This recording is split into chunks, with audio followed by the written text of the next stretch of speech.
My Knight Tank build explained. First, for our newcomers to Ragnarok Origin World, Ragnarok Origin is a friendly game for anyone trying it for the first time. Everything you need to know about the game is manifested in the game tutorial, and they are modified and polished to a better understanding together with a better experience. Shows the cost of upgrading. In this video, I'll be explaining my build about my tank swordman up to my stats in Knight. So, watch and enjoy. Stats for tank build are VIP or Vitality. In my idea, since the game takes time to level when you reach a certain level, I focus right away by assigning VIP until I fully reach its maximum. By then I add the rest to strength or other stats. By the way, this game is so alike to the Ragnarok Classic that maps are easy to come by. And for the changing job, well, it is so alike that old players are happy and impressed by it.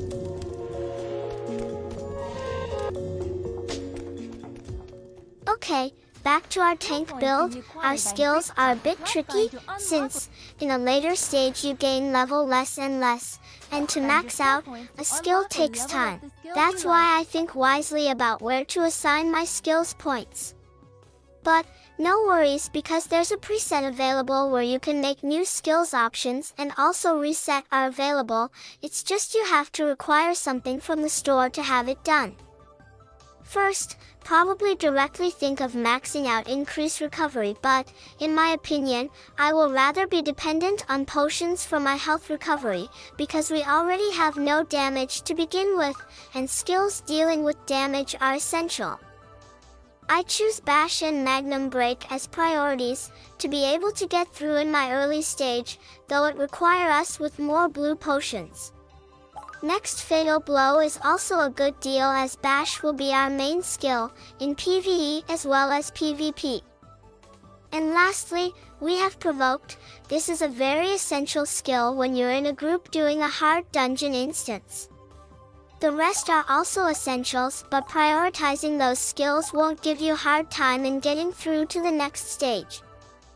Okay, let's have a sample. To save our soft team, Provoke comes in handy, or Bash to stun the targeted enemy, and there's the Magnum Break to deal damage to multiple mobs.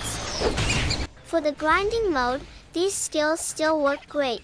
You have Bash to deal with a more powerful one, and you have Provoke to lure all nearby mobs, and together with Magnum Break, they are a combo.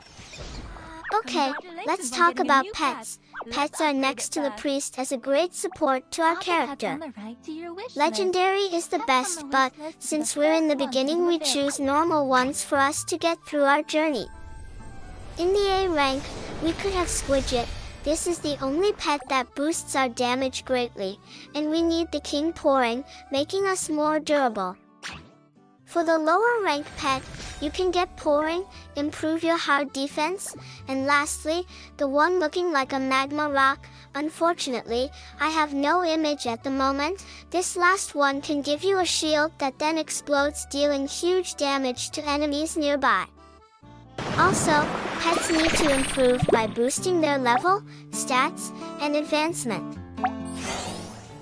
Making or deciding on another build is easy, as the game itself will guide you step by step in understanding your job. It's even giving you quests to make sure you understood the concept of your character. Okay, next about the equipment.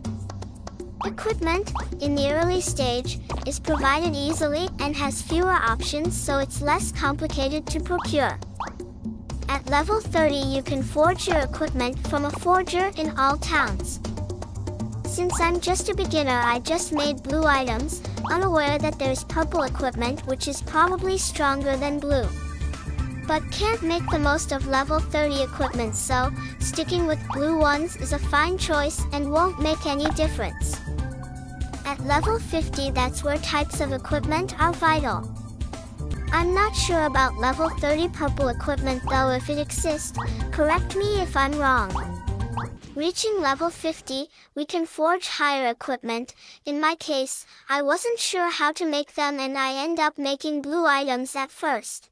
Though this equipment was still good, and I was able to hunt easily the requirements for the purple equipment. This though doubles my cost in upgrading from level 30 to 50 equipment. As long as you have the requirements, it's one click away to wear them. And finally, we have this new equipment. At this level, there are more choices and you better choose the one that matches your build. In my case, I choose one-handed weapon, so I can wear a shield. For the shield, I choose this because it gives more of a tank type. For the suit, I choose Eden set together with Eden hood, providing more health. The boots feature nature, buffing us with more healing power from potions.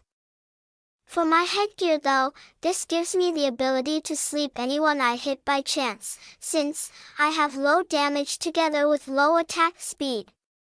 Disabling enemies such as stun or sleep is a huge advantage to recovering health and preventing them from knocking down ourselves and our team, if there are any. For the cards, in the meantime, what I have or what I get, as long as it's good for the defenses, I use, but for my weapon, I think that improving the sleep ability of my headgear would be good. Therefore, I choose 2 plankton cards, giving me a 10% of success rate in sleeping chance, adding up the chance of 2% from the headgear. I think that's as far as I can go in getting the chance to boost.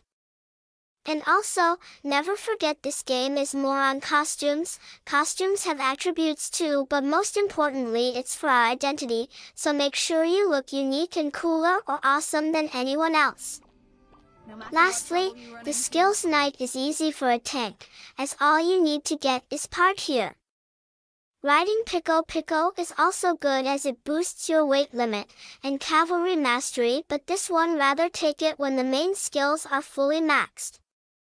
Sturdy Strike, provide us more resistance when used for a brief period. Its damage is based on Vit, therefore it's perfect for our pure Vit knight.